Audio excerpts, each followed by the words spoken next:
Stock market की बात करते हैं तो स्टॉक मार्केट इंडेक्सेस जैसे निफ्टी 50, सेंसेक्स 30 इनका जिक्र होता ही है। जब भी कोई ये कहता है कि आज मार्केट गिर गया या फिर the market has risen today, तो they actually meant the stock market index has fallen और risen respectively. A stock market index is thus used synonymously with the stock market as a whole and often synonymously with the whole economy. Therefore, it is too much important for every investor to understand the stock market index in a much greater detail. नमस्कार, मैं हूं अंकिता काले और आप देख रहे हैं invest queen. दोस्तों, आज इस वीडियो में we will understand what is the stock market index, how it is calculated और तीसरा सवाल, does the composition of a stock market index change over period of time.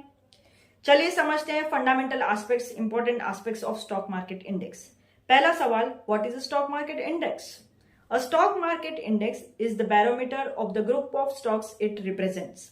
इसका मतलब ये हुआ कि स्टॉक मार्केट इंडेक्स रिप्रेजेंट करता है general price level of the different stocks.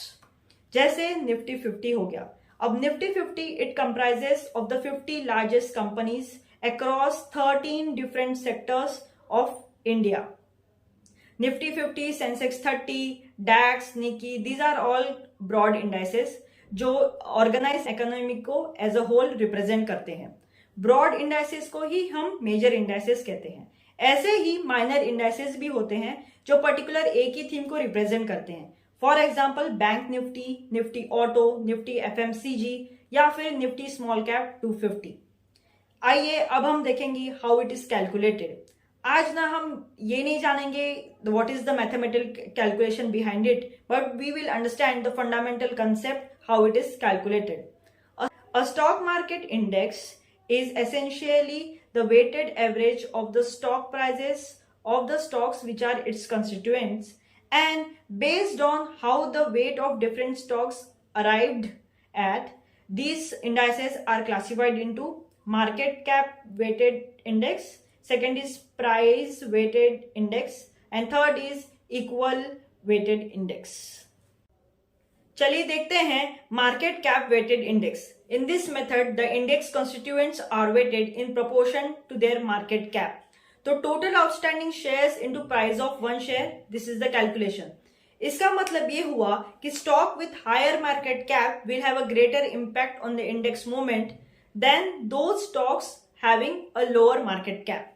अब इसी का वेरिएशन है फ्री फ्लोट मार्केट कैप, जहां instead of the total market cap of the company free float market cap use होता है। Free float of the company, इसका मतलब ये हुआ कि कंपनी के ऐसे शेयर्स जो फ्रीली ट्रेड होते हैं मार्केट में। अब इसमें ऐसे शेयर जो प्रमोटर के हैं, हेल्ड बाय द प्रमोटर, वो इंक्लूड नहीं होते कैलकुलेशन के लिए। Major indices across the world वो free float market cap method use करके ही बनते हैं। अब दूसरा है प्राइस वेटेड इंडेक्स, जहां the constituent stocks are given weights in proportion to their share price. तो इसका मतलब ये हुआ कि जो stocks with a higher price irrespective of their market cap will contribute more to the index then the stocks with the lower price.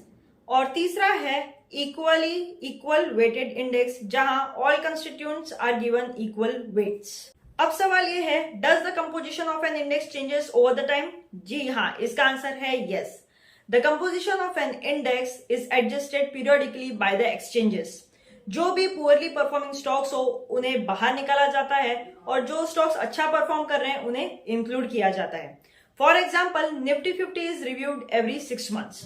A companies performance is ultimately reflected by its market cap. इसीलिए market weighted index का जो method है उसमें एक regular interval पे poorly performing companies को हटा देते हैं और जो कंपनीज अच्छा परफॉर्म कर रही हो उन्हें इंक्लूड कर देते हैं। और इसी फैक्ट, ये जो फैक्ट है, इसी के वजह से इंडेक्स फंड्स एंड ETF बहुत ही अच्छा इन्वेस्टमेंट ऑप्शन बन जाते हैं, क्योंकि index fund and ETF they track the market weighted index को, वो ट्रैक करते हैं।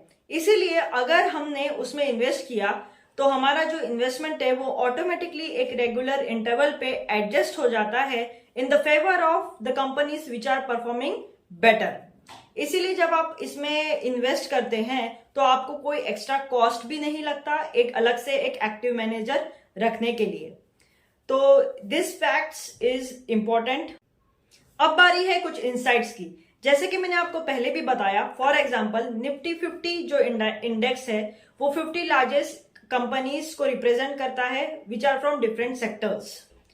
तो निफ्टी 50 जैसे बड़े इंडाइसेस जो हैं, फॉर एग्जांपल सेंसेक्स 30, निफ्टी 50, ये जो इंडाइसेस है वो ऑर्गेनाइज इंडियन इकोनॉमी को एज अ होल रिप्रेजेंट करते हैं। लेकिन अगर हम मैथमेटिकली देखा जाए तो ऐसे और भी स्टॉक्स है जो उसके कंस्टिट्यूएंट्स नहीं है। तो ऐसा भी टाइम आ सकता है कि निफ्टी 50 जो इंडेक्स है वो एक डायरेक्शन में जाए और ऐसे और भी स्टॉक्स हैं जो उसके कंस्टिट्यूएंट्स नहीं है, वो उसको फॉलो ना करते हुए एक दूसरे ही डायरेक्शन में जाए। ये एकदम ही पॉसिबल है। तो चलिए, आज का ये टॉपिक था all about indices. I hope कि आपको ये अच्छा लगा। प्लीज हमें कमेंट सेक्शन में बताइए।